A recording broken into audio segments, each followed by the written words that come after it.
Good evening. Hello, everyone. It's Rail Natter. Hi. The usual suspects lining up in the live chat. Hello, everyone. Hello. It's a delight to have you along. Sorry about the pause. Oh, normal service will eventually be resumed. There's some interesting machinations going on behind the scenes of potential, ways for me to someone to basically stand behind me with a big pokey stick and poke me repeatedly in the back of the head to get on with all the stuff that needs organising. No, it's episode 256. Clyde Metro. Glasgow must think bigger. That's what it says on the thumbnail. Yes, we're talking about Glasgow's suburban railways specifically. Actually, this episode isn't specifically about the Clyde Metro plan. It's about thinking beyond and what you can and ought to do with Glasgow's existing suburban rail network. Basically, Clyde Metro's in flux, and I don't really want to start judging Clyde Metro based on what were pretty early stage plans. The more detailed plans are still a bit of a way off. More on that later. So I don't really want to get judgy on specifically the Clyde Metro plans. But what I do want to do is pitch on what the art of the possible is, what could be achieved with a bit of boldness and maybe not spending billions of pounds on dueling the A9. And the rest. So, I'm going to absolutely head off the usual response at the pass. Let's get my large face up, by the way. Hello, big face. I'm here. Hi. I'm just going to head off the usual responses that I get to these plans and any big plans I talk about. Head them off at the pass. Lots of people say, well, Scotland can't afford these. Scotland has a lot of financial pressures. This sort of thing is not realistic. And I get this thrown at me when I talk about completing the Borders Railway. I get it thrown at me when I talk about electrification. And none of it holds any water while Transport Scotland, stuck in the 60s as they seem to be, continue to push ahead with dualling roads like the A9. While on the billions they've spent on motorways, on the billions that they will continue to spend on A9 dualling, those are billions that could... Scotland is different to the rest of the UK. Scotland does not have a sovereign currency, therefore it is held to more limiting financial constraints than the rest of the UK is. That is a real constraint. What is not a real constraint is the idea that there is limited money in Scotland when billions are being spent on utterly pointless road dualling, when it's shown that is not only unnecessary for safety, but actively damaging for economies. So yeah, not great. So those arguments do not hold water at all. But with Glasgow, the fine city of Glasgow, I adore Glasgow. Honestly, it's such a wonderful, wonderful city. I hail from the east. I am an Edinburgher, but I don't know whether using the word prefer Glasgow is the right way to say it. They're two utterly different cities. But I would probably say that on average, I prefer Glaswegians. Let's put it that way. I'm a major, major fan of Glasgow. It is a city that is utterly saturated in glorious architectural heritage for the architecture nerds. There is, there's just strongly good vibes from the city. I love Glasgow, and had the delight of exploring it. Had a good explore actually. We went up to Glasgow for the coronation. Was it the coronation or possibly? There's something that involved a hell of a lot of pageantry, and Dean and I looked at each other and went. And we were both like, where can we go to escape this hell? Because we live in York, and York will be amping up to the max. We both looked at each other and said Glasgow to each other simultaneously. So up we went, and it was glorious. And we were lucky that the weather was nice. We were hanging out in the West End because that's actually where we found cheap accommodation, to be honest. But obviously that side of town is glorious, Finniston, etc. But to be honest, you'll find glorious parts of Glasgow across the board, and even the bits that are considered rough, I have a soft spot and a fondness for. So yeah, Glasgow, wonderful city, blighted by something though, and that something is this: a fixation with what the future was going to be, rooted unbearably in what can only be described as the fascist ideals of the 1930s. This is hell. And this hell made a right mess of the city. We're going to touch on this a little bit. By the way, if ever you want to find some wonderful stuff, the Scottish Roads Archive, their views on what is good about roads might be a little, if not way off the mark. But as an archive of civil engineering and as an archive of social history, it's a wonderful resource. And I'm sure everyone there's lovely. I've never met any of them. I'm sure they're all lovely. Occasionally they're a little bit, we're so glad this road was upgraded, or aren't roads wonderful? And it's like, no. But the social history piece and the recording of civil engineering history is absolutely fab. So yeah, this vision of the future for Glasgow, we're going to touch very, very briefly. This is not a history piece. I would love to just do a Glasgow history piece, but I would get a guest in to do that. No, this is not a history piece. We're going to be mostly focused on my proposals, but we're very, very briefly going to do a bit of context. But before we do that, we have to firstly make sure that I am in the. I'm not. Wait a minute. Let me just do this and do this to avoid me.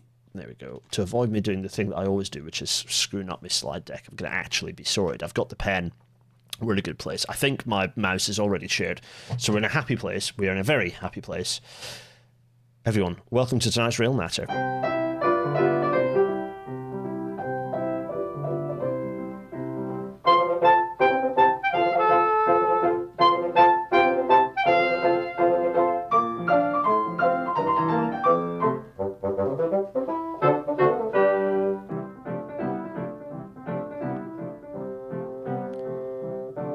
And as the Intercity 225 fades away, we have to ask ourselves,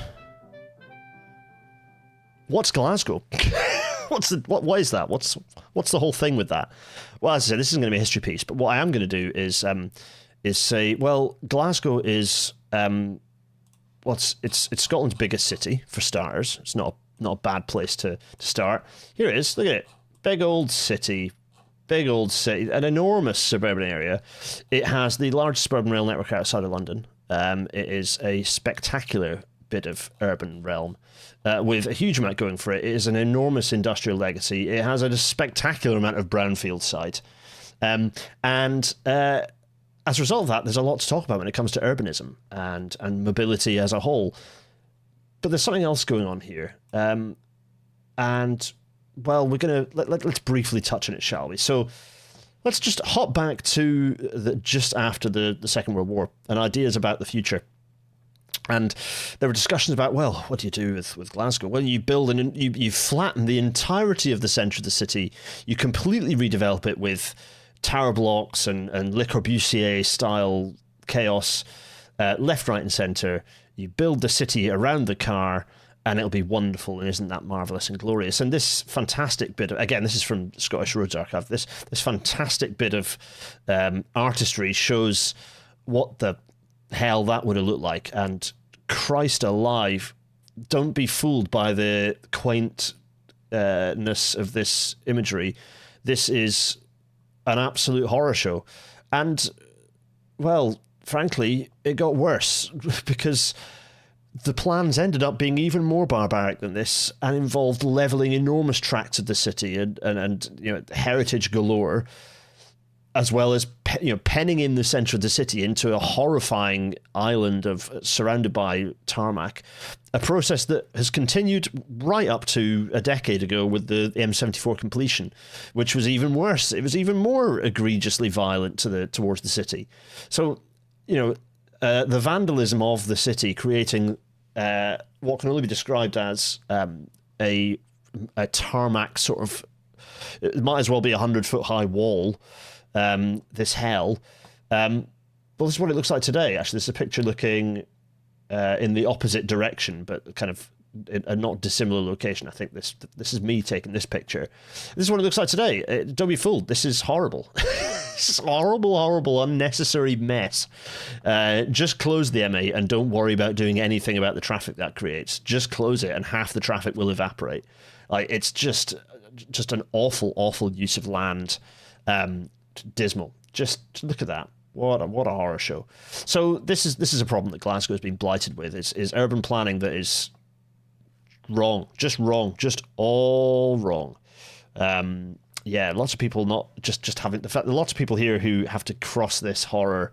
Indeed, Cat Belly Button saying, I do not miss having to cross that horror every day. Well, quite. Knucker's like, just shut the M8 and then figure out what to do afterwards. Yeah, that's pretty much my view.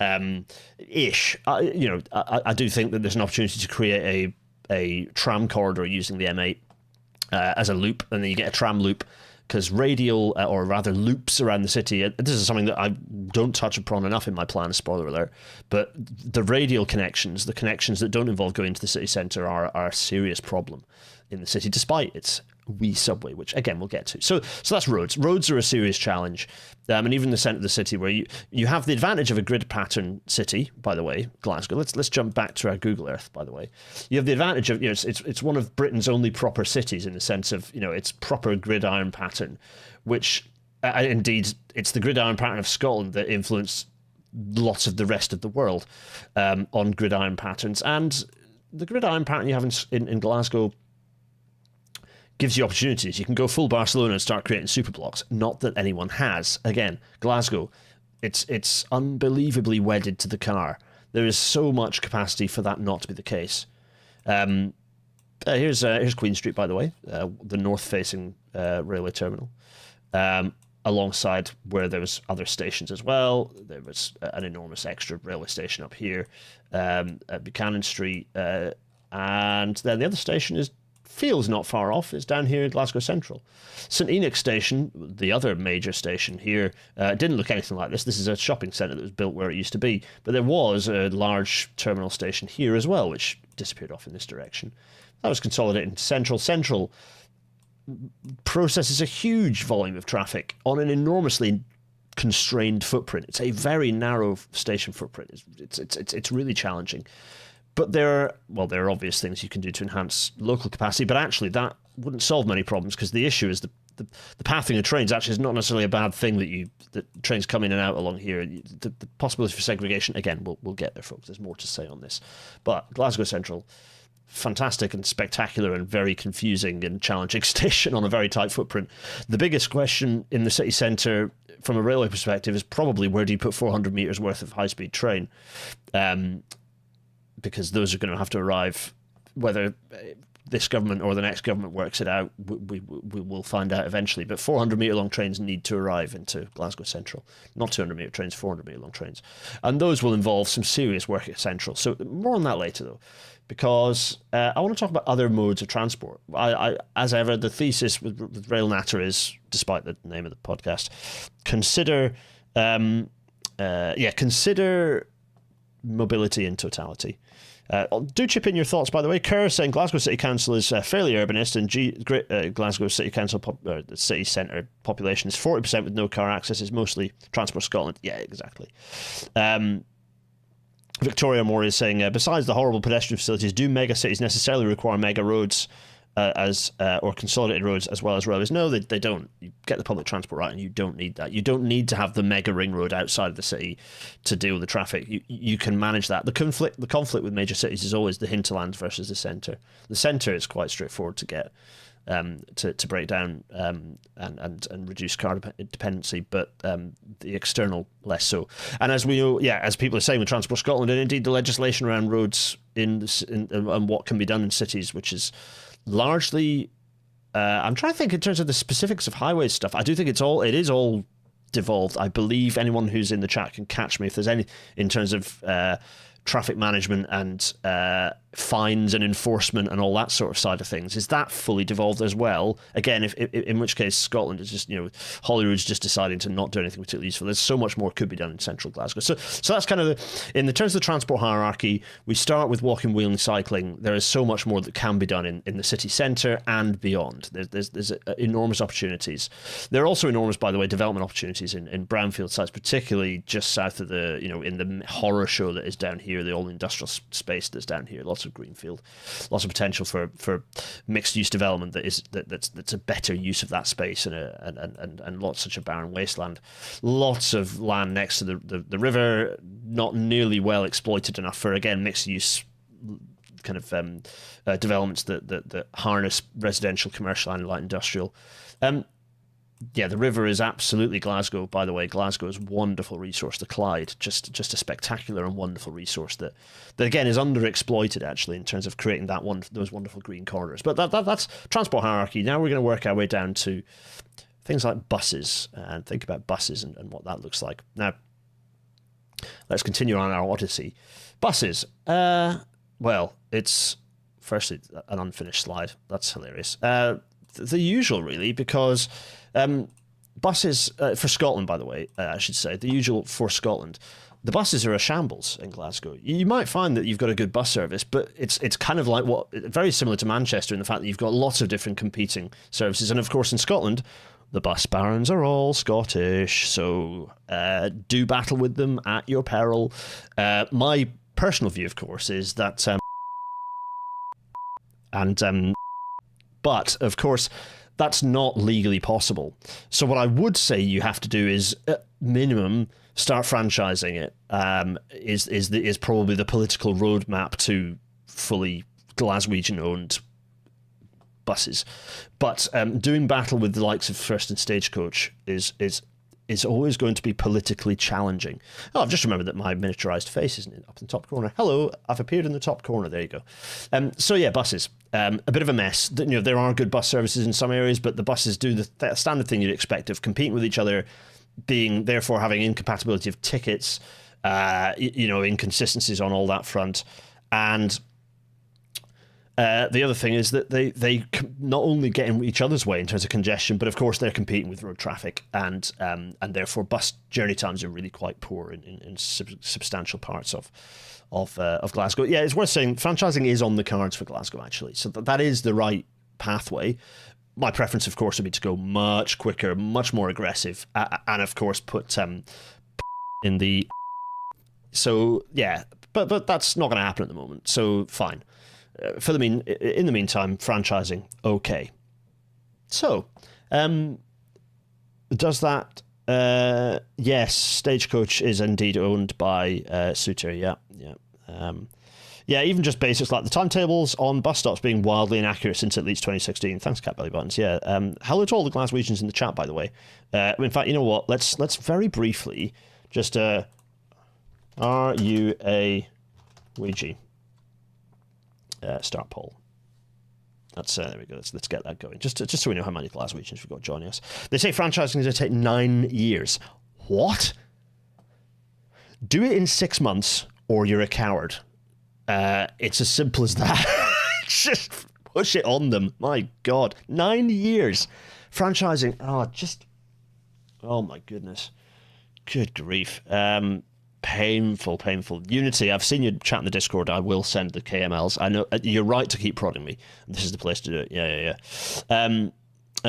James Derrick worked on many GLA projects. Nice one. Nice one. Anyway, right. So buses, a mess, and absolutely should be better. The coverage is maybe not imperfect, but there's huge challenges with nighttime bus running and with weekend, just not where they should be, and they need to be pulled off. And one of the things that I wanted to show, which is just deeply frustrating. And okay, lots of these are like very small, kind of localized operators, but bus operators in the Strathclyde region. That's the M's and the N's. And for the benefit of the audio-only listeners, I just scrolled down a page of, I don't know how many bus operators, but it was like an inordinate number too many. Way too many. So, let's get rid of that and talk about the Subway. The wonderful Clockwork Orange, the Subway. Unexpandable. Just going to put that right off the bat. Absolutely unexpandable. Like, it's a wonderful, wonderful system. But it is the wrong thing to do to invest in expanding the trackage of the system. If you're going to do anything that involves underground, it should be part of the wider suburban railway network. It's a wonderful. The reason it hasn't been expanded up to this point is all the same reasons why it's extremely challenging and counterproductive to expand it in the future. So much as I love the system and it does a wonderful job of doing what it does, the right thing to do is to think elsewhere about expanding Glasgow's urban and suburban rail capacity, because this is a system that from an accessibility perspective is very challenging because of how small the stations and platforms and that space is, the size of the loading gauge of the trains, of the tunnels rather. It's extremely challenging, and I love this system, but it's it's a victim of its diminutiveness, and the fact that it runs on the small gauge isn't hugely helpful. The track gauge, that is, isn't hugely helpful either. But a wonderful picture here of the new Stadlers, which have taken too long to introduce, but they are fab. And the wonderful old and 70s Glasgow Subway little cars there. I love it, but no. What people are saying, what about expanding the subway in terms of gauge? Well, for what use? It does a very specific thing, which is a little loop in the city centre, and it'd be, it misses lots of areas, but it's pretty useful. It's built a huge amount of density along it because it's so good. Just leave that doing what it does, and do everything else. Just ignore it essentially, and build everything else strategically around it. Just being aware that it exists, it's a useful asset, but do not. Because it doesn't do, it was built, it's one of the earliest underground systems in the world. It was not, in terms of buried deep tube, very, very early. And it just isn't, it's not the system to expand it. It doesn't do what the city needs in terms of, expanding it wouldn't be hugely useful. It would be, just leave it to it and think bigger and beyond. I love it. Here it is, by the way. This is a little loop. It does the loop going one way, does the loop going the other way. It's a delightful little system. I adore it. But it can never and should never be expanded. That's my view. I'm willing for people to shout at me about that and how you disagree. But you know what? Exactly as Rigor Mortis 69 is saying, it's not broken. It works wonderfully. It would be better if it had higher capacity. It'd be better if it was more, improved accessibility in stations. But that is being worked on. But you will not. There's no way of.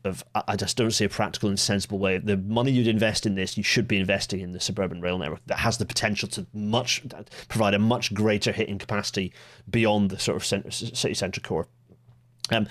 It should do what it does now, which is being an integrated part of the city's transport system, but it should remain segregated, doing what it does, and that's fine. Leave it to it. Yeah, a lot of people are saying, if you want to expand it, you just build a separate new line. Yeah, exactly. So yeah, leave this as it is. It's its own kind of centralized, localized little light metro, and leave it to it. But what about Tren? What about the bigger trains? By the way, their trolley buses and trams don't exist anymore in Glasgow, but this discussion that I'm doing now won't talk about them. Not because I don't think there is a place for trams. I think there's a massive space for trams and at grade on street sort of mass transit. But that's an entirely separate discussion. And as I always say, like that's the that's the upgrade for buses, and that's managing where you've got very high density bus corridors, where rail isn't the better viable option. Then tram on street trains are the solution. So opportunities abound in the city centre for a wonderful future there. But that's not the focus of tonight. And actually, the thing that people don't often realise is that unlike lots of the rest of basically like only London really gets close, Glasgow has a really very European feeling sort of suburban rail network, particularly when it comes to the east-west, north of the river, the east-west rail, sort of the east-west suburban lines, the two suburban lines, the lines running through both Glasgow Central low level, which we've got here with its kind of current state, and then the minimally enhanced state that I think they're aiming for in the future, with some level of intended expansion here. It'd be good when they finish that work. But anyway, you can see that there's anyway, I digress. So Glasgow Central low level and also Glasgow Queen Street low level, and you've got the Argyle lines, and well, I've had a complete mind blank on the Argyle and. Oh my goodness, shout at me. Everyone scream and shout at me. I've just had a complete mind blank on the Glasgow on the two services. Good grief. Wait a minute. The Argyle and the why have I had a total North Clyde? Thank you, North Clyde. Yes, thank you. Yep. God, good to have mind blanking. Yes, Marcus Allen, thank you. Yes, and everyone else, thank you. Yeah, the North Clyde, the Argyle and the North Clyde lines. So, what's the problem then? Well, what is the problem? Well, why are we talking about the need? Well, the obvious thing of like enormous urban expansion and urban economic growth, hope and potential that is unfulfilled by a car-dependent city, essentially. So the network today in terms of suburban rail lines, yes, I'm including, Subway is in there, but it's fairly self-contained. Putting it on here geographically lets you see the scale of it. We have the North Clyde lines here. We have the Argyll lines there. The picking between the two, and this is one of the problems actually, is that picking between the two is really difficult to work out what really is Argyll and what really is North Clyde. There's a bit of a they're just a bit of a hodgepodgey mess and kind of shared lines, and this is much of the problem, is that you have a lot of shared infrastructure. The challenge north of the river is a mixture of a reasonably good but heavily congested east-west network in the form of the North Clyde and Argyll lines, and reasonably saturated and without much capacity to grow mixed suburban and longer distance or regional lines running towards kind of Falkirk, Stirling and Edinburgh on the various lines that cross across the Central Belt. Now, one of the benefits of the Scottish Central Belt, Glasgow and Edinburgh, is that they are locked in as an urban hub, and you get the benefit of a huge number of 5 or 6 electric lines. 1, 2, 3, 4, 5. 5, depending on how you count it, but let's say lots of fully electrified, reasonably frequent services running between Glasgow and Edinburgh. The challenge that you've got on the lines through Croy here is that is the express line between Edinburgh and Glasgow. So one of the solutions, of course, as ever I say, is segregation of high-speed services. I would propose that you need a new high-speed connector that relies on the HS2 infrastructure into Glasgow and uses new high-speed infrastructure into Edinburgh to provide the fast link between Edinburgh and Glasgow. How that looks, I think I've shown you on episode 222, I showed you what I thought of that. So I've already referenced that. That helps a lot with the map here. But one of the other challenges you've got is that thinking about Glasgow alone is important in some aspects, but actually you do not want to diminish the economic value and the mobility benefits you get of thinking about the Central Belt as a whole. So there is a complexity of picture there, but for now, the scope I'm going to look at Glasgow. I'm going to look at what you do about the challenges that Glasgow has specifically. Victoria Moore is saying Glasgow looks horrible for intercity passengers to change service between the two main stations. We'll come to that. We'll come to that. So Queen Street as the two major central stations, as kind of city centre stations. Queen Street is about the regional, other than its suburban services, it's about the regional services facing. So Queen Street is where you go to get trains to the Highlands, the West Highlands. It's where you go to get trains up towards Inverness, and it's where you get trains to go across to Edinburgh, mostly. Where I'm ignoring the low-level stuff that gets you over to Edinburgh as well. But in terms of the express services, Edinburgh, they come out of Queen Street. Central is about south of the river suburbia.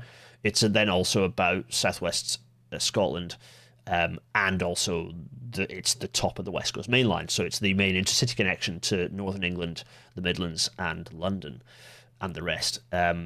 And there's some cross-country services in there, although what a hell of a weird route the cross-country services do coming out of Central.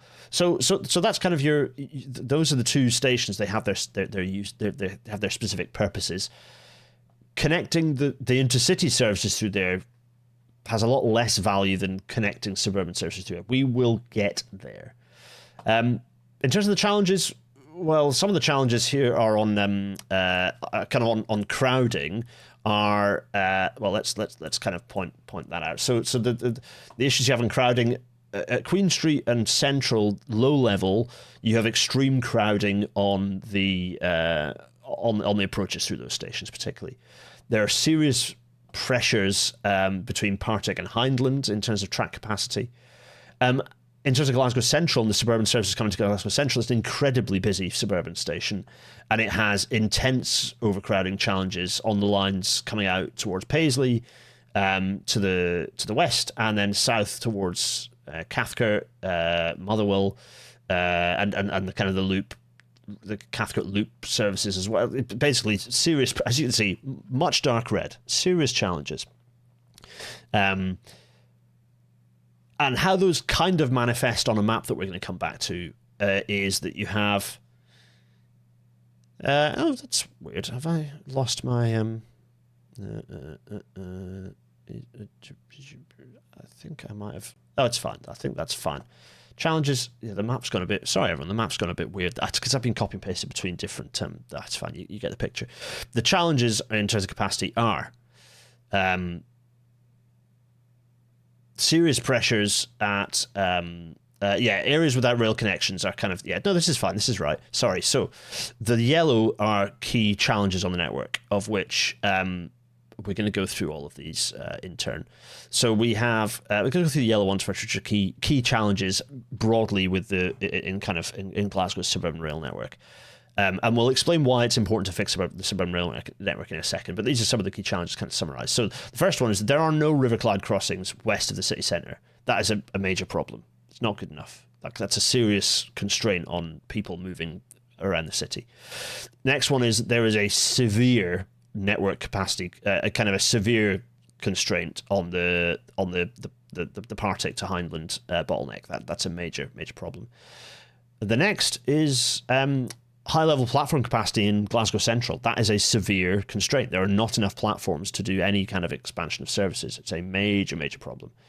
And then the next is of course the gap between Queen Street and Central stations. That gap is a problem for a variety of reasons, not least people wanting to get from one to the other, and also the station design, the walk you have to do to get from high level to low level station at Glasgow Central is also, and it's better at Queen Street. At Central, it's weird and hopeless, and it needs to be resolved. So the next thing I want to go through here is kind of is the rail capacity constraints. So some of the challenges, the broad challenges in terms of rail capacity.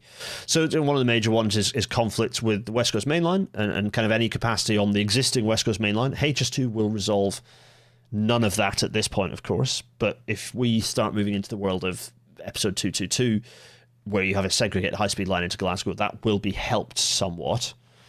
So yeah, as I say, rail bridges, of course, I'm referring to when it comes to River Clyde crossings. I'm referring to rail bridges, rail connectivity, not road connectivity. Another challenge is the capacity at the two low-level stations. It's severely limited. And there's only so much you can do without. Basically, you're very much hemmed in. It's a bit of a Birmingham New Street situation. It's extremely difficult to expand the underground footprint of those stations. There is stuff you can do, but it's fairly limited whilst ensuring accessibility is maintained. And then in the other, on the other side, facing kind of northeastwards, the conflict with Edinburgh services, fast Edinburgh services, is a major challenge. And this isn't one that HS2 is solving anytime soon. Again, the episode 222 high-speed connectivity would very much help with that. But it wouldn't alleviate it because, again, you maintain the connections up to Falkirk, Stirling, those need to be maintained. So that there are, those conflicts exist, and dealing with them is a challenge. All these thick red lines are where there are severe capacity limitations, and those severe capacity limitations are extensive south of the Clyde. So there's very limited capacity in the line south of the Clyde. It's a major problem. And then the last is the dark red. So these are areas that are deprived, that have no, or at least an extremely limited rail connection. And I'm going to go through these here. So Renfrew, nothing, just absolutely nothing. Scotstoun, nothing. Shield Hall, nothing, big gap. Maryhill Road area, that's kind of a euphemism for kind of quite a large area, and I couldn't really think of a good way to describe that area, but kind of to the northwest of the city centre core is a massive gap. There's a big area with decent population density that has nothing. The other side, you've got the Tollcross Road area where once there was a railway, nothing there. And then beyond, 11, my area, little area 11 there is the M8 corridor, the area around the M8. There's nothing. There's no rail connectivity at all. People are asking if Carstairs wasn't Carstairs upgraded to help these paths. Carstairs, just all that happens when you do an upgrade like that on the existing railway is that you just move the problem. And so that's exactly what's happened. It's just moved the problem further up the line or down the line. And in the case of Carstairs, it's just pushed the problems further into central Glasgow. So yeah, these are some of the key challenges. So they're major challenges with the suburban rail network, right? And one of the things we saw, back in 2019 was radical blueprint calls for Glasgow Metro, citywide metro system, and then this started being called the Clyde Metro. In 2022, it was kind of formally named the Clyde Metro within the strategic transport planning. What is it? PRSTRP. Anyway, Martha Lauren, by the way, in the chat, hello, and hello to the maps that you created for this area that I have made use of. I believe. Shout at me if I'm speaking nonsense, but I believe I've been using your maps behind the scenes when I do. A very useful way to visualize the Glasgow suburban rail network. Anyway. And so this was kind of that initial outline that came a couple of years ago about what that might look like, and it was, discussion. So the orange lines here are referring to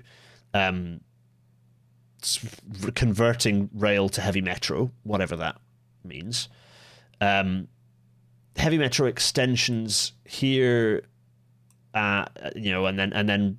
Some sensible looking things that we'll talk about momentarily. Connecting up to Erskine through Renfrew, Glasgow Airport connections. What that looks like.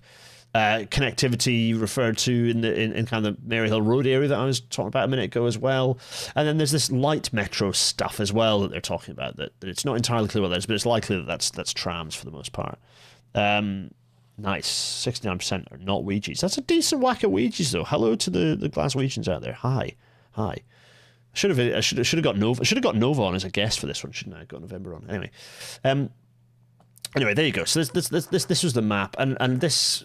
Okay, fine. This is just really a very broad outline. This is not science. This is just a very, very rough visual outline of what's being proposed, which is why I'm not commenting specifically on Clyde Metro, other than ensure you're being bold when you think about what you can do. And so, Clyde Metro, there's a whole lot of stuff on the website that you can go through, and it gives you some of the information about what. By the way, the SBT took this project on now, so Clyde Metro has come into the SBT turf. They're kind of managing it as the client organisation essentially. There's a whole bunch of stuff on background information. Yeah, there's a Strategic Transport Project Review 2 from December 2022, which was a distinctly short-sighted document, frankly. But anyway, there's some stuff. What is Clyde Metro? So there's a load of stuff in here. Long-term investment, span decades, transformational, more than just a transport project. Absolutely, all good stuff that you're, who's delivering it, and it says, it's this lot, with these guys being the problem mostly. Glasgow City Council, generally pretty good. SPT, they do what they're told. So fine. And there's some stuff about what's going on and developing the scheme. So, we're not expecting, the only timeline, we're not expecting anything to start happening before the end of this decade, essentially. It'd be nice if that was moving earlier. But, yeah, so it's ambitious, and I hope that it continues to be ambitious. And the reason I did this, so there's a lot of stuff here. Who's funding it, and there's all this usual stuff. And there's some documents you can download and access, and blah blah blah blah blah. Fine. So that's all there. Marvelous. All there to be seen. Within that, you can download this document, which is the case for investment, which is an interesting little document that you can go in, download, and have a flick through. And it's kind of an interesting, it's worth. We'll bring it up and have a quick flick. We're not going to dwell on it because it's 2037 already, and we want to talk maps. But the document goes through. By the way, content warning. I'm going to flick through pages quite quickly now. So if that's going to cause you a problem, photosensitive, then look away now. So it goes through a lot of stuff and the kind of the details of what do we want to be happening. Broadly, this is a good thing. It's laying out what this lacks is maps that are overlaying on top of each other. This is the sort of thing that doesn't work. Certainly doesn't work as a PDF that doesn't have the maps all lined up so you can flick back and forth. But really, this should be a portal online that has all the different layers and those layers interacting with each other. So my comment on this document is it shouldn't have been a PDF. It should be a web page that has all of these layers on a GIS system that you can tick on and off, and that it's not the right way to demonstrate this information in this way. But there's lots of stuff here about transport. There's loads of good stuff. There's loads of good data. So all the population density stuff, growth projections, deprivation, all the really important stuff. Data sets that would be really good to be made publicly available as well. And I mean, most of them are, but in a really messy format that's quite difficult to anyway, if you're a CAD rather than a GIS person, it's quite fiddly to get on with it. Anyway, so there we go. So there's lots of data, good data that you can chew through. Ideally would have been all, as I say, on a portal that you can click on and off and make your own views on it. But so there's a huge amount in here. And there's discussions about density, cross-city population density comparisons, and all this discussions about job density versus population, all the sort of good stuff that you'd expect to see about the and potential for vacant derelict land register and all the potential for growth associated with that.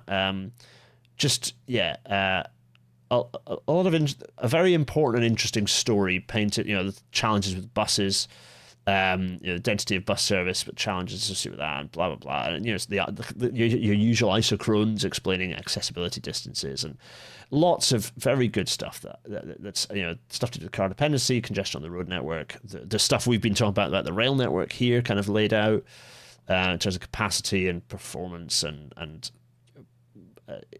rail transport inequality, isolated, all this sort of stuff about what this looks like and how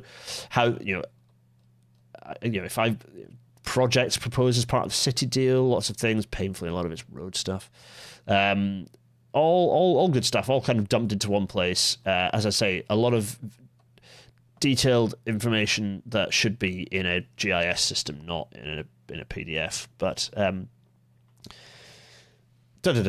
so fine, we're not going to dwell on this. Lots of useful information, even down to heritage, flood risk, and all that good stuff. All the transport. There's a lot of information here. Marvelous, excellent stuff. Very, very, very glad of it too. But the question, with 20 minutes to go, don't worry, this is going to be a little bit longer because we're going to get the maps up, is what's possible? What is the art of the possible? What's reasonably realistic but aspirationally possible? And this is where I was asked by Moya and the team at the Glasgow Bell to write a blueprint for Glasgow's rail future. Think about what the art of the possible is, what the challenge is, what's great about the system, and what needs to be expanded on it. And so, as I said, there are a series of challenges that need fixing, and we've talked about kind of where those challenges are. So you've got the challenge at Glasgow Central. You've got this wonderful south-facing high-level terminus. Here it is, 15 platforms. It's got 2 low-level suburban platforms that face east-west, and it accommodates 9 different groups of suburban service in and out. And this is where you'll be glad to know we are going into CAD world. Let's do this. Here we go. So here's my color-coded broad mapping showing the different service patterns and where they come. So here's Glasgow Central, and including the fact that it's got regional and long-distance services, it also has this intensive suburban mishmash coming in and out, and you can see how they spread out at the various locations. They spread out fractally, and some of them, again, challenge over what cannot really be described as suburban distances. You're talking about regional trains here, but in these cases, they are electric. These are decent electrified services. Likewise, in the other direction, you have electric services running down. You have coming out of Glasgow Central, you have an immense spread of reasonably of what I would describe as medium density, sort of regional or kind of low to medium density suburban services. So like okay, but niggly. Everyone's talking about Glasgow Central, Glasgow City Council being skint. They're only skint by choice of the Scottish Government. They don't have to be skint. If they're skint, then they shouldn't be the ones who have to pay for the project, Maryhill Line laughs in diesel. Yeah, quite. We'll get on to some of that soon, right? And you can see there are a few kind of freight rail lines or freight only or kind of non-passenger lines that dart about the city centre, by the way. A few, but not that many. And the majority have been largely, substantially abandoned. You can also see large amounts of development space, area that's being redeveloped, areas that were housing projects that have been flattened, or industrial areas that have been flattened, all that potential. And you can see the North Clyde and Argyll lines here. You can see how they tie in with the fun, this is the Partick Hindland challenge here, by the way. And likewise,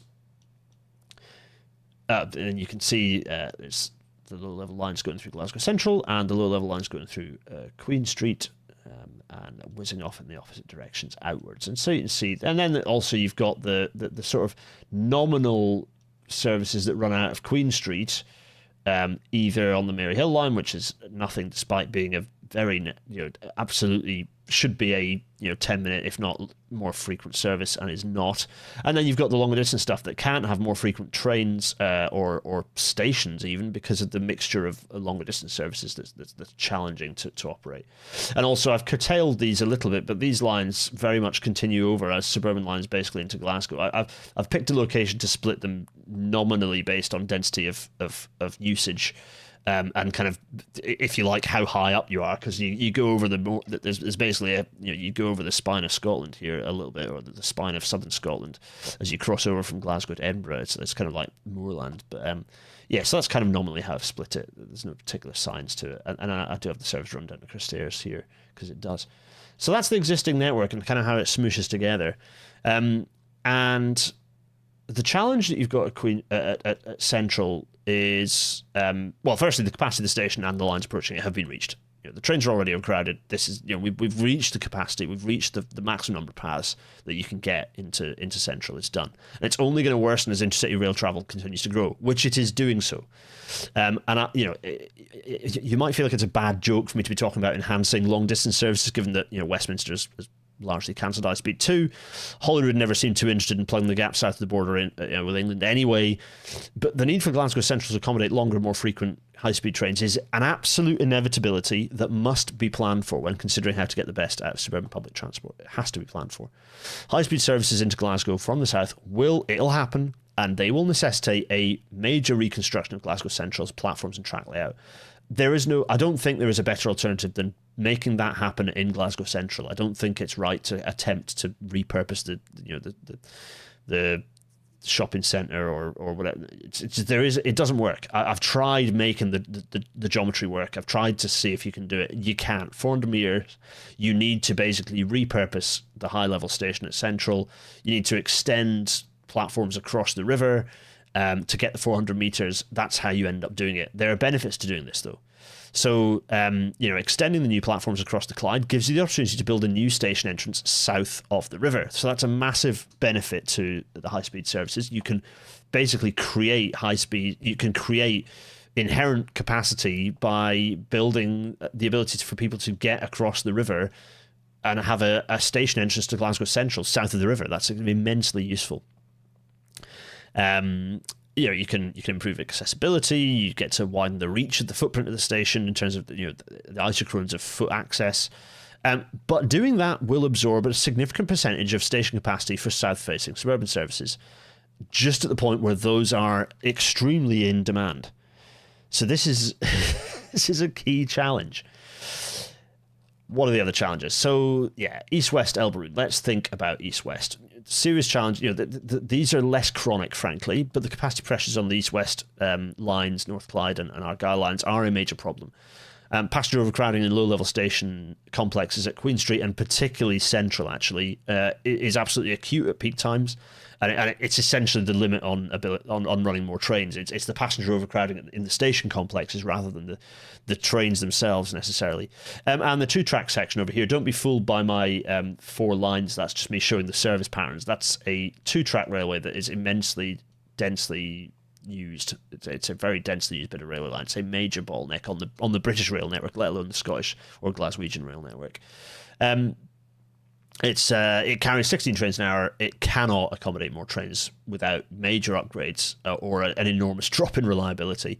And because of the interconnected nature of the Scottish Central Belt, interestingly enough, capacity that's limited in Glasgow, in the Edinburgh area, causes headaches for the east-west services. So the Edinburgh challenges make a mess of the services through Glasgow. That's a challenge, and it can be resolved with some things that we're going to talk about momentarily. Sorry, I'm going into some detail about the problems, I realise, but it's worth it because it's important. It's important picture painting. Whether I choose to then turn this into a 2-parter is something that I will decide in 12 minutes' time, because I do think it's important to paint these pictures, and I think there's some fun to explore the solutions. So, long-distance line hoggers, they are the real problem for key parts of the network, if not the whole network. So Glasgow does not rely solely Glasgow has the benefit, unlike most other cities in the UK, of not relying solely on mixed traffic lines to deliver suburban services.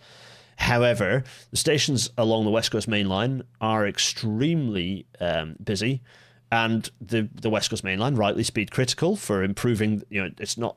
Don't go. Oh, who cares about the journey time? The point of the journey time is the point of journey times is that they allow the longer distance journeys that involve going beyond the city centre to be, the not in the city centre through to the city centre, to another city centre, to somewhere else that isn't in the city centre. That journey is the important one, and making the city centre bit as quickly as possible improves the market share of public transport as a whole. That's the whole point.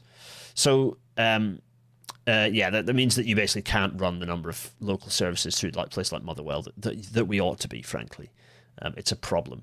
So the HS2 services arriving eventually in Glasgow will only make this worse when they're on the existing network. It'll be hell. They'll be longer. They'll be more frequent, and this will reduce the number of suburban trains running through Cambuslang, Newton, Motherwell, and there are kind of paralleling, but we say less severe pressures on the Falkirk High Line. So that's this one up here. The out of Queen Street.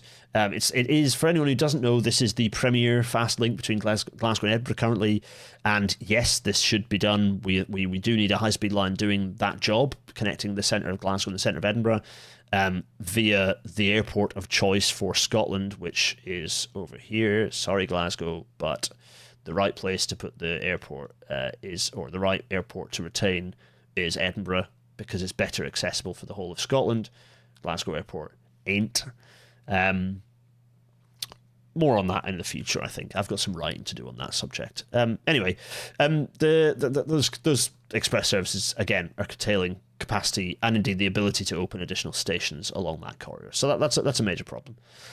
So, okay, that's where there is a railway. There are areas with no railway, and that is a serious, that's an even bigger problem.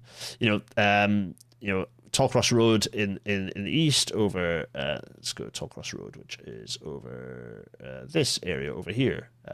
Nothing, no rail provision whatsoever. The area up at Maryhill Road area, so like here, all of this, nothing, just nothing. There's no rail provision around here, nothing at all. Hopeless. All the areas like Scotstoun, just all the areas around here where there's nothing.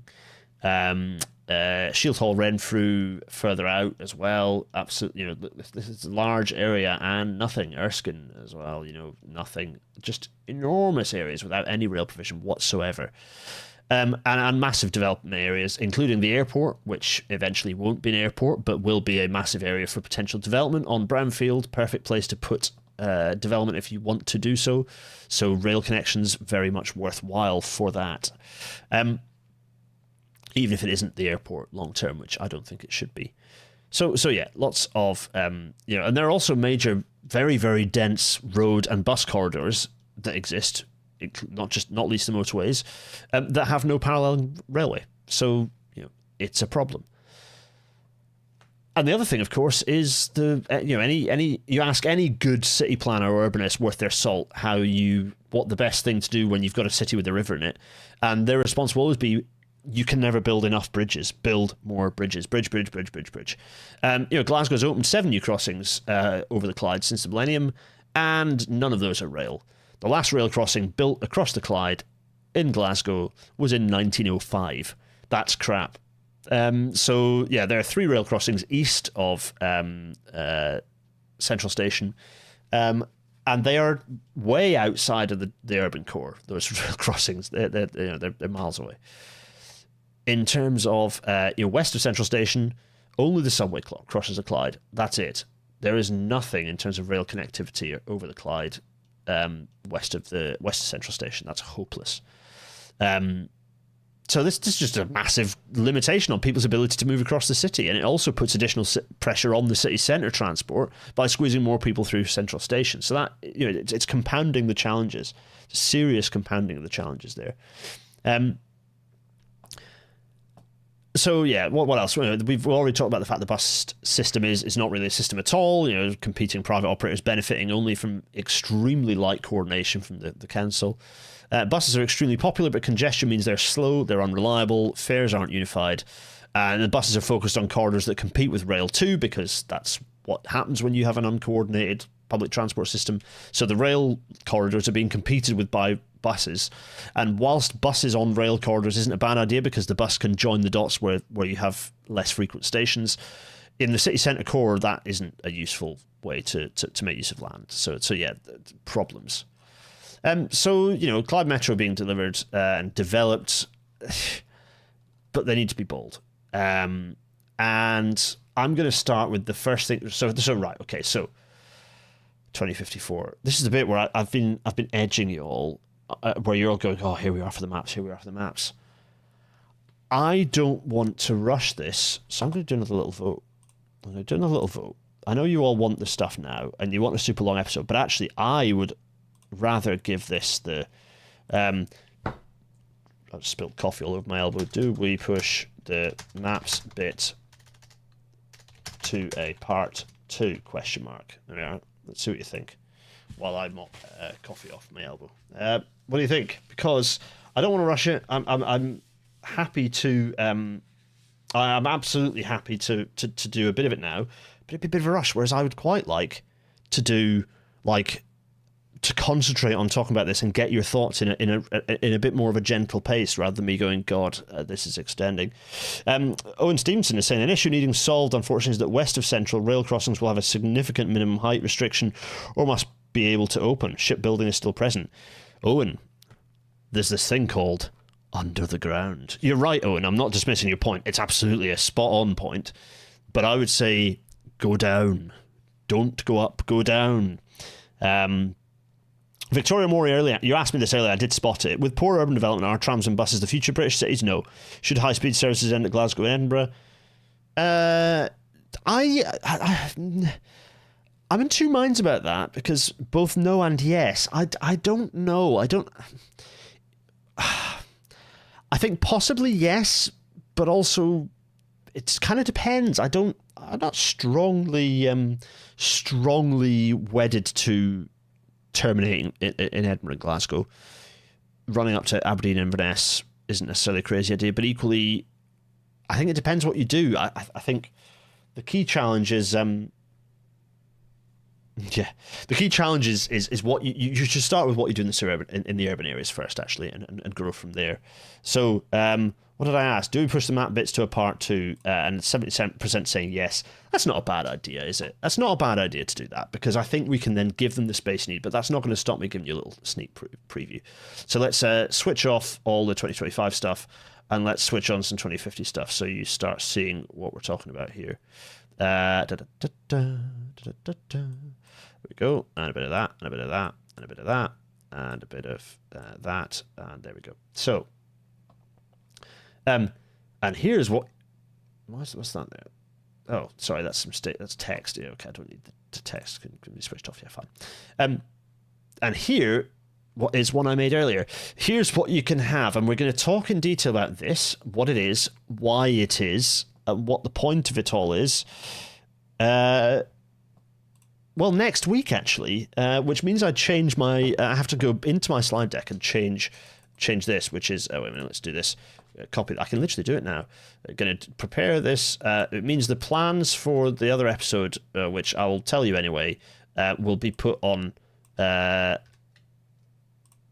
will be put on ice for another week, and that's absolutely fine. We'll get it recorded if you're listening.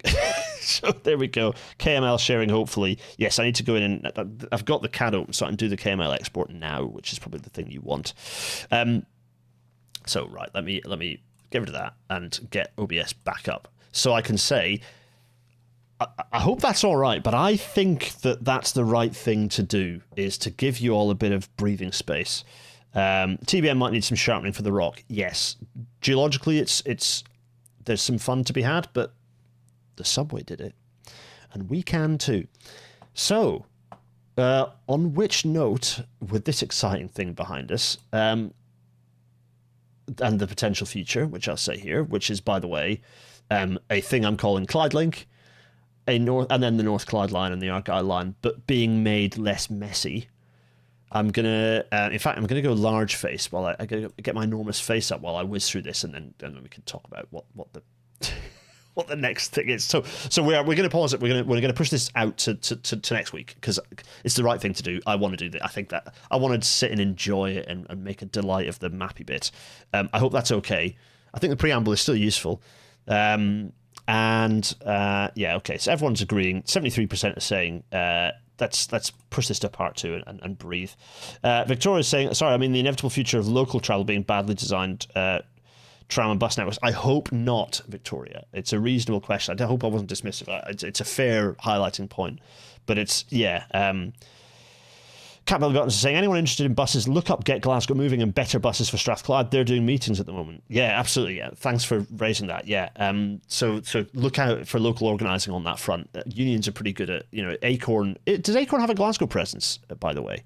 Anyone in the chat can tell me this. If Acorn is present, they do a lot of stuff with local transport as well. But certainly, so those two, Get Glasgow Moving and Better Buses for Strathclyde, those are two groups that are pushing for improvements in the buses. And there is a bus consultation open at the moment, says Kerr. So there's a lot going on buses. Get involved and say 9 years is absolutely not good enough. Let's get rid of my little face, shall we? The usual sort of, in fact, nothing usual. Just say hi to the audio-only people. Hello, a delight to have you along. Send me messages on Spotify as to whether you want a more edited version of the podcast. Not that I have time to do it, but it's an option being considered for the audio-only version is that it will be a bit more compressed than the... Then I don't know. It might be that you like the waffling, but share your thoughts as to whether you want it compressed or not. Mr. Geisner is saying, could we get a discussion of macroeconomics, trade war, commodities price in the rail sector bit in the news segment of Glasgow Part 2? Interesting suggestion. Good God, yeah. The trouble is where to start. Absolutely, it's a problem. Yeah. And we're extremely exposed to it due to the lack of anything that we do domestically. Yeah. Anyway, good suggestion. One for me to mull over. It'd be good to get an expert in to talk about that, wouldn't it? Because Trash Future is very good to go and listen to on the tariff stuff, but not specifically on an industry basis. And it'd be quite nice to get the industry focus on that. Yeah. Anyway, the usual plugs. Patreon.com/Gareth Dennis for loose change. No, not for loose change. For supporting me to do more of this. Thank you to those who continue to support me. I love you so much. Thank you.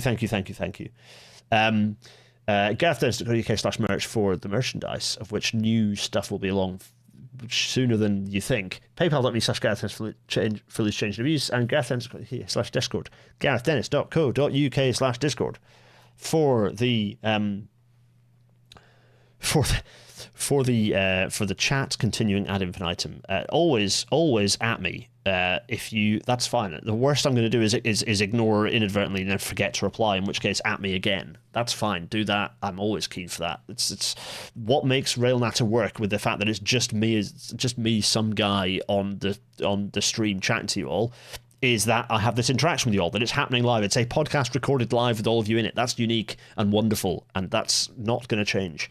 Because it's the USP of the thing. Now, some other things going on. So there will be. Good God, let me get the date right. Michael C. shouted me. I need to make sure I've got the date right. Here we go. Let's see. Let me click on this to go. No, that was the wrong Discord chat to click on. This is the chat you want, isn't it? Right. So. Let me double check. I just checked to make sure I get the date right, because date paranoia is a thing that I'm very, very bad at. So, no. Michael C's chat. Hello, Michael C and I having a nice chat. I think it's the 28th, isn't it? Is that right? Someone shouted me. So who's in the chat? Michael C. What's the date? What is the date of the? Basically, sorry, I'm waffling. It's the last train from Aberdeen to Penzance. It's the last scheduled train from Aberdeen to Penzance. I was going to be on it, and I was going to say, if you can come along, do come along. I cannot. I'm going to commit now that I can't make it anymore, which I'm very sad about. Michael C is going to be our reporter on the ground. He's going to do a bit of recording for us, because it means that we can finally do the cross country episode that we've been wanting to do for such a long time. Michael C's going to do that, but yeah, there'll be a little gang of you. Go in and right. So let me just go big face so I can clear my. If you have interest in making that journey, firstly, you could go and speak to Michael C in the Discord server. It's the 16th. It's the 16th of April. Sorry, thank you, Michael C. It's the 16th. Are you about to shout at me and say it's the 16th of May? And I'm just completely off it and miles off. It might be May. Is it May? No, I think it is. Michael C in the chat is correcting me as we speak. I don't know anything that's going on. In any case, there is a Patreon people, specifically, there is a cool bonus offer of a ticket paid for you to go on this journey. It's the 16th of May. Thank you, Michael C. Christ. 16th of May. Yes, it's a Friday, isn't it? It's Friday the 16th of May. I'm now going into my literal Windows calendar to just check that. May 16th is a Friday. Yes, Friday, 16th of May, 2025. There is a paid ticket that I have paid for that you will travel on from Aberdeen to Penzance. If you're a Patreon person, message me in the Patreon, in either the Discord server or on Patreon itself. Message me in there, and we can make that happen. You will have a paid, and if there is more than one person interested, I will pit you against each other with a variety of kitchen cutlery, and the winner from that violence will get the ticket. So yeah, and there are also other tickets potentially available. Check in with Michael C on the Discord. He will make himself known, and I will do an everyone tag so that you can find it if you're interested in this. But there will be a group of you. There'll be a Railnatter contingent shy of me, I'm very sorry to say. I would have loved to be there, but there'll be a Railnatter contingent there, all wearing new merchandise and recording some stuff collectively as a group for me for an episode. You can be in the episode if you record some stuff. That'll be fun. We'll do some messaging. We'll be in a group together. We'll talk about what that looks like. That's the number one plug. The number two plug, if I get rid of my face, is that so there's obviously the book tour. Well, not obviously, there is a book tour coming up, but before that, there are some dates, that including the end of this month, the 30th of April. These are during the day dates at the moment. I don't think they're changing. They are during the day, 2 p.m. At Hopeton in Darlington, the new visitor attraction, lots of train staff, really nice facilities, lovely bit of public realm, all tied into the Stockton-Darlington kind of legacy festival this year. I will be doing 3 presentations on 2 themes. One of those will be the Before 1825 talk, so pioneering railways, on Wednesday 30th of April and Wednesday 4th of June. That's going to be fun. I will talk about the history of railways before 1825 and the how railways got to where the modern era, and then I'll do beyond 2025, what the future of the railways will look like, and the proper future. What will they give us? And that's a super aspirational, happy, excited thing. Again, at the moment, scheduled to be 2 p.m. on the day, Wednesday the 10th of September, presentation. You come along. It'd be fantastic to have as many of you there as possible. It will be like a Railnatter. With the more of you there, the happier I will be. So do come along. It'll be really great to see loads of you at those 3 events. Go in and get booking at Hopetown Darlington. That's HOPETOWN darlington.co.uk.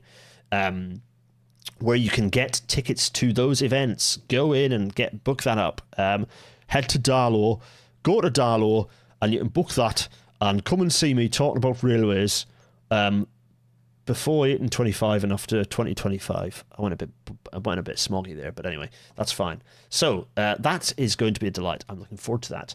Next week is now it's part 2 of the Clyde Metro. I think it's right that we do this. I'm glad we're doing it, actually. We're going to just open the map up and start from the start and work our way through, and it'll be a delight.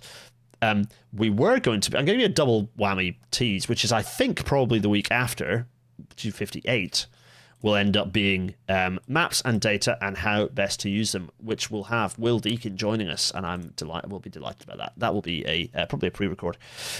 So that's the fun. There's some stuff going on, isn't there? Everyone who's joined this, thank you for that. I am so sad to not be on the train, but we're gonna have there's gonna be a lot of fun anyway. And yeah, do book those dates to come and you know, feel free to tell me that you are doing that. 69% of people, nice, want to push the maps bit to part 2. Marvelous. It's the golden ratio.